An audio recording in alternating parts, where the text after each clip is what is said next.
जय हिंद फ्रेंड्स, कैसे हैं आप लोग। आई होप आप लोग अच्छे होंगे और मस्त होंगे।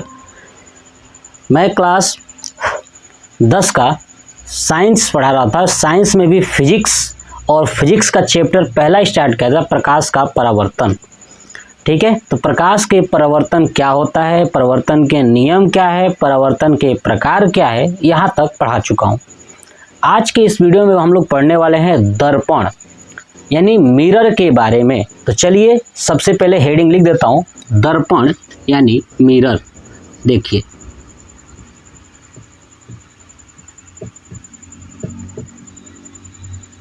ठीक है। चलिए सबसे पहले ये जानते हैं कि आखिर में मिरर है क्या, दर्पण है क्या।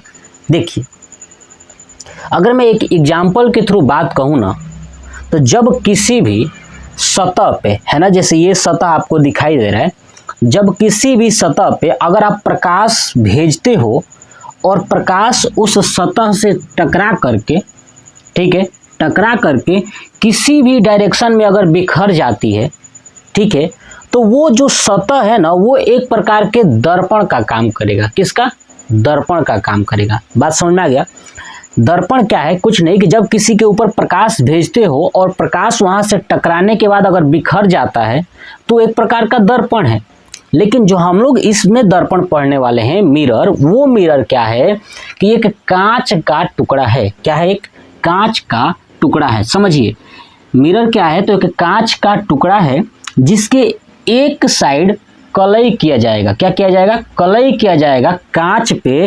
कांच में क्या होता है ना कि हम आर पार देख लेते हैं ना, कांच में आर पार देख लेते हैं, ट्रांसपेरेंट होता है। लेकिन अब उसी ट्रांसपेरेंट वाले जो कांच में एक साइड अगर कलर कर दे, पेंट कर दे, कलई कर दे, तो वो बन जाएगा मिरर।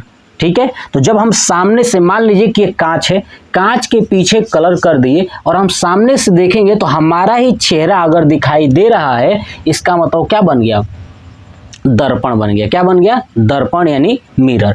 अब देखिए, दर्पण के पीछे जो कलई किया जाता है ना, याद रखिएगा, वो किया जाता है चांदी का। किसका? चांदी का यानी सिल्वर का।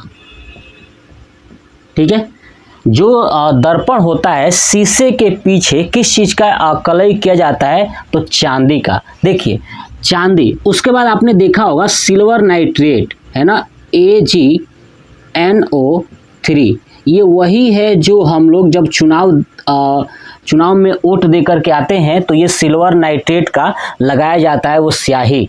ठीक है, तो यही सिल्वर नाइट्रेट जो है कि जो दर्पण होता है ना, दर्पण के पीछे कलई किया जाता है, पेंट लगा दिया जाता है, ताकि जो है कि अच्छे से सामने से कोई भी वस्तु दिखाई दे। यानी कह सकता हूँ कि सबसे अच्छा जो परावर्तक है ना, किसी वस्तु को अच्छे से क्लियर दिखा पाएगा, वो है चांदी। इसलिए चांदी का जो है कि कांच के पीछे क्या लगा दिया जाता है? दर्पण में क्या लगा दिया जाता है? इसका कलई कर दिया जाता है। तो याद रखिएगा कि दर्पण के पीछे किस धातु की कलई होती है? तो चांदी की, यानी सिल्वर नाइट्रेट। समझ में आ गया?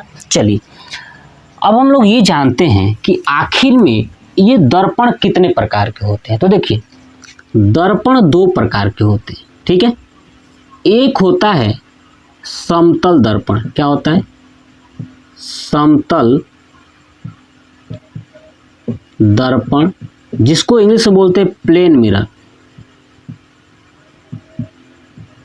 Plane mirror. दूसरा होता है गोलीय दर्पण। क्या होता है? गोलीय दर्पण, जिसे बोलते हैं स्फेरिकल मिरर।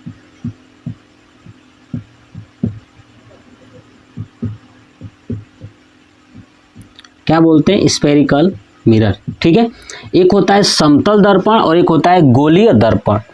देखिए, समतल दर्पण और गोलीय दर्पण में क्या डिफरेंस है? समतल दर्पण का मतलब जो बिल्कुल ऐसे सीधा हो, ठीक है, सीधा हो और एक तरफ कलई हो। अगर एक तरफ कलई नहीं है, पेंट नहीं लगा हुआ है, तो वो दर्पण नहीं है। तो ये समतल दर्पण है। लेकिन गोलीय दर्पण क्या होता है ना, हल्का सा टेढ़ा होगा, मतलब कि ऐसे होगा। ठीक है, या तो अंदर की तरफ कलई किया जाएगा, ठीक है, या तो बाहर की तरफ कलई होगा, जैसे इस तरह। ठीक है, या तो बाहर की तरफ कलई होगा। बात समझ में आ गया? ठीक है। तो ये है समतल दर्पण जो एकदम सीधा होगा, प्लेन होगा। गोलीय दर्पण थोड़ा सा झुका हुआ होगा, टेढ़ा होगा, यानी गोल की तरह दिखाई देगा। गोलीय मतलब गोल की तरह, गोला, गोला की तरह, और आधा गोला ऐसे, इसलिए गोलीय दर्पण। ठीक है, तो ये है स्फेरिकल मिरर। अब गोलीय दर्पण भी दो होते हैं, एक होता है अवतल, क्या होता है, अवतल दर्पण, ठीक है, यानी इसको इंग्लिश बोलते हैं कनकेव मिरर, और दूसरा होता है उत्तल, उत्तल दर्पण यानी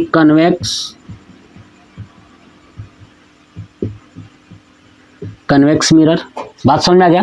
तो दो तरह की, अब देखिए जो दो मिरर आपको दिखाई दे रहा है ना, ये गोलीय दर्पण है। अब गोलीय दर्पण है तो देख रहे हैं ना, एक दर्पण में अंदर की तरफ कलई किया गया है, एक दर्पण में बाहर की तरफ। तो जिस दर्पण में अंदर की तरफ कलई किया गया होगा, याद रखिएगा, वो होगा हमेशा उत्तल दर्पण। क्या होगा, उत्तल दर्पण, ठीक है। और जिसमें बाहर की तरफ कलई किया गया होगा वो होगा हमेशा अवतल दर्पण, जो मैंने वो बताया था, अवतल दर्पण। बात समझ में आ गया। चलिए, प्लेन मिरर समझ में आ गया, उत्तल और अवतल समझ में आ गया। तो हम लोग इस वीडियो में पूरा प्लेन मिरर के बारे में पढ़ेंगे। नेक्स्ट पार्ट में मैं आपको पढ़ाऊंगा गोलीय दर्पण के बारे में, फिर अवतल दर्पण, फिर उत्तल दर्पण, फिर देखेंगे इनमें प्रतिबिंब कैसे बनता है अवतल में और उत्तल में, इन चीज़ों को समझेंगे। अब आप इसका स्क्रीनशॉट ले लीजिए। चलिए, अब हम लोग, हमारा हेडिंग रहेगा आपका प्लेन मिरर यानी समतल दर्पण। जो स्टूडेंट्स क्लास 10 में है ना, उनके लिए तो ये बिल्कुल है ही नहीं, क्योंकि एग्जाम में तो आएगा ही नहीं समतल दर्पण से। लेकिन अगर मैं पढ़ा रहा हूँ तो मेरा एक ही फर्ज बनता है कि आपको हर एक कॉन्सेप्ट से क्लियर करा दूं, ठीक है, कि ताकि आप कभी भी गलती ना करो। ये आपका डायरेक्ट क्लास 10 में गोलीय दर्पण है, तो मैं ये भी पढ़ाऊंगा और ये भी पढ़ाऊंगा। ये छोटा सा टॉपिक से अगर आप सीख लेते हो, जान जाते हो ना, तो बड़ा मजा आएगा, चीज़ें अच्छी लगेंगी। चलिए, तो क्या होगा, प्लेन मिरर यानी समतल दर्पण। तो हमारा हेडिंग रहेगा यही, समतल दर्पण यानी प्लेन मिरर। अब समझिए, मैंने बताया प्लेन क्या होता है, जो ऐसी कांच जो सीधी हो और उसके पीछे कलई किया जाए। देखिए ये कांच है, ठीक है, ये कांच है और ये सीधी है और इसके पीछे क्या कर दिया मैंने, कलई कर दिया। ऐसे किस चीज़ की कलई होती है, तो मैंने बताया अभी, याद रखिएगा, चांदी का यानी सिल्वर नाइट्रेट का। बहुत बार एग्जाम में पूछा गया है, तो याद रखिएगा, है ना, कि दर्पण के पीछे किस पदार्थ का कलई किया जाता है, तो है चांदी यानी सिल्वर नाइट्रेट का। चलिए, ये हमारे पास एक दर्पण है, समतल दर्पण। अब यहीं से मैं आपको चीज़ें समझाता हूँ। पहला कॉन्सेप्ट क्या रखेंगे, देखिए, आप अगर घर में जो शीशा हम लोग यूज करते हैं ना जी, वही है प्लेन मिरर, है ना। जो शीशा हम लोग यूज करते हैं, देखते हैं मुंह, है ना, सुबह शाम उठ के अपना चेहरा, और खैर लड़कियों का तो पूछवे मत कीजिए, वो तो दिन भर मतलब कि झोरा में लेके घूमती है, ठीक है। तो वो प्लेन मिरर, तो जो प्लेन मिरर है जो हम लोग घर में रखे रहते हैं, वो है प्लेन मिरर। तो उसमें हमेशा जो हमारा पिक्चर है ना, ध्यान रखिएगा, हमेशा पिक्चर सीधा बनता है, क्योंकि ये मिरर ही कैसा है, सीधा है। याद रखिए, ये मिरर सीधा है, इसलिए इसमें पिक्चर भी यानी प्रतिबिंब भी, तस्वीर भी कैसा बनता है, सीधा। कैसा होता है, सीधा, ठीक है। और सीधा होने के साथ साथ ये पार्श्व उल्टा भी बनता है। कैसा, पार्श्व उल्टा। अब सोच रहे हो सर ये पार्श्व उल्टा क्या है, तो देखिए, जो चीज़ें लेफ्ट में है ना, वो हमें राइट में दिखाई देंगी। कहाँ दिखाई देंगी, राइट में। यानी मैं अगर शीशा लिया हूँ, ऐसा शीशा लूंगा, तो देखिए ये मेरा कान कहाँ है, लेफ्ट में, तो उसमें कहाँ दिखाई देगा, इस साइड ना, राइट साइड। बात समझ में आ गया। तो जो लेफ्ट में है वो राइट में दिखाई देगा। यानी जो समतल है ना, समतल दर्पण है, वो हमेशा प्रतिबिंब को कैसा दिखाएगा, सीधा दिखाएगा, लेकिन पार्श्व उल्टा करके, यानी लेफ्ट को राइट में और राइट को लेफ्ट में। दूसरा चीज, जो चीज सीधा होता है ना, याद रखिएगा, जो चीज सीधा होता है वो सिर्फ कल्पना में होता है, काल्पनिक होता है ना, काल्पनिक, काल्पनिक, या इसी को बोलते हैं आभासी। यानी कोई आपसे कहे कि देखो भैया वो बहुत सीधा है, इसका मतलब आपने उसको देखा नहीं है, तो आप कल्पना कर सकते हैं, हाँ यार हो सकता है सीधा होगा, तो कल्पना कर सकते हैं, जो चीज़ सीधा होता है उसको सिर्फ कल्पना कर सकते हैं, रियल में नहीं हो सकता। ठीक है, चलिए दूसरा इसमें कैसा क्या होता है, देखिए मान लीजिए कि ये दर्पण है, ये यहाँ पे रख दिया मैंने वस्तु, क्या रख दिया, एक वस्तु रख दिया, ये है हमारे पास दर्पण। जितना पॉइंट्स बताऊंगा आप नोट करते चलिएगा। ठीक है, ये है हमारे पास वस्तु, ठीक है, ध्यान सुनिए, और ये बिल्कुल इसके जस्ट सामने है। ठीक है, तो देखिए जो वस्तु है ना, वस्तु का जो प्रतिबिंब है, इस वस्तु का प्रतिबिंब, ठीक है ना, ध्यान रखिए कि दर्पण के अंदर जो प्रतिबिंब होगा उसकी लंबाई और इस वस्तु की लंबाई दोनों की बराबर होंगी। मतलब ये जो वस्तु है जितना लंबा उतना ही बड़ा प्रतिबिंब इसमें दिखाई देगा। ठीक है, यानी वस्तु की लंबाई, ठीक है, बराबर प्रतिबिंब की लंबाई, यानी जितना बड़ा वस्तु रहेगा उतने ही बड़ा प्रतिबिंब बनेगा। ठीक है, जितना बड़ा वस्तु होगा उतनी ही बड़ी प्रतिबिंब बनेगी, आपने शीशा में देखा ही होगा। ठीक है, चलिए तीसरा पॉइंट याद रखेंगे कि देखिए वस्तु को प्रतिबिंब से जितना मतलब कि दर्पण से जितना दूर रखेंगे, है ना, जितना दूर दर्पण से वस्तु को रखेंगे उतना ही दूर प्रतिबिंब बनेगा। यानी वस्तु तथा प्रतिबिंब की बीच की दूरी, मतलब कि वस्तु और दर्पण के बीच की जितनी दूरी होगी उतना ही प्रतिबिंब तथा दर्पण के बीच की दूरी होगी। यानी वस्तु तथा दर्पण के बीच की दूरी, है ना, यानी मान लीजिए कि ये वस्तु मैंने यहाँ पे रखा है, दर्पण यहाँ पे है, ये मान लेता हूँ कि ये टोटल 10 मीटर की दूरी पर है, तो जो प्रतिबिंब भी बनेगा ना वो 10 मीटर की दूरी पर बनेगा। कितने मीटर की, 10 मीटर की दूरी इधर पीछे की तरफ, इधर चला जाएगा, इधर, है ना। तो इसका मतलब कि वस्तु और दर्पण के बीच की दूरी जितना होगा उतना ही प्रतिबिंब और दर्पण के बीच की दूरी होगा। तो वस्तु तथा दर्पण के बीच की दूरी बराबर प्रतिबिंब तथा दर्पण के बीच दूरी होगी। बात समझ आ गया। तीसरा पॉइंट। चौथा पॉइंट याद रखेंगे। देखिए चौथा पॉइंट सही है कि अगर ये वस्तु दौड़े, है ना, वस्तु को आगे की तरफ लेके जाओ, कहाँ, दर्पण की तरफ लेके जाओ। अगर मैं दर्पण की तरफ भी वेग से लेके जाता हूँ, कितने वेग से, भी वेग से अगर लेके जाता हूँ तो उधर से ना 2 भी वेग से आते हुए दिखाई देगा। समझ में आया। यानी वस्तु को दर्पण की तरफ भी वेग से लेके जाता हूँ, है ना, तो उधर से 2 भी यानी दुगुना वेग से दिखाई देगा। समझ में आ गया। तो ये भी पॉइंट्स आप नोट कर लीजिएगा कि यदि वस्तु को दर्पण की तरफ भी वेग से ले जाया जाए तो प्रतिबिंब दर्पण की तरफ 2 भी वेग से आती हुई दिखाई देगी। बात समझ में आ गया। ये भी पॉइंट्स नोट कर लीजिएगा, ठीक है। यानी मान लीजिए कि अगर मैं जो है कि दर्पण की तरफ 10 मीटर पर सेकेंड से भाग रहा हूं तो मेरा जो प्रतिबिंब है वो 20 मीटर पर सेकेंड से भागता हुआ दिखाई देगा। ये चौथा पॉइंट है। समझ में आ रहा है ना। ठीक है।